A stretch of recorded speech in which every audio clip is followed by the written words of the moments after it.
সালাম আলাইকুম। কেমন আছো তোমরা? আজকে আমরা শিখব থার্মোপ্লাস্টিক এবং থার্মোসেটিং প্লাস্টিকের কিছু উদাহরণসমূহ। এই উদাহরণগুলো মনে রাখার কিছু চমৎকার সূত্র আছে।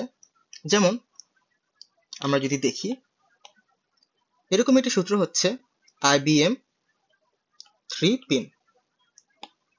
আই দিয়ে আমরা মনে রাখবো ইপক্সি রেজিন, বি দিয়ে মনে রাখবো ব্যাকেলাইট, এম দিয়ে মনে রাখবো মেলামাইন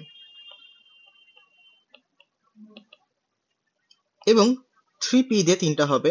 একটা হচ্ছে পলিথিন, আর হচ্ছে পলিইউরেথেন এবং আরেকটা হচ্ছে পলিস্টাইরিন এবং এন দিয়ে হবে হচ্ছে নাইলন। এখন এর মধ্যে বাম পাশের গুলা বা লাল কালিতে চিহ্নিত যেগুলো মেলামাইন, ইপক্সি রেজিন এবং ব্যাকেলাইট, এগুলো হচ্ছে থার্মোসেটিং প্লাস্টিকের উদাহরণ।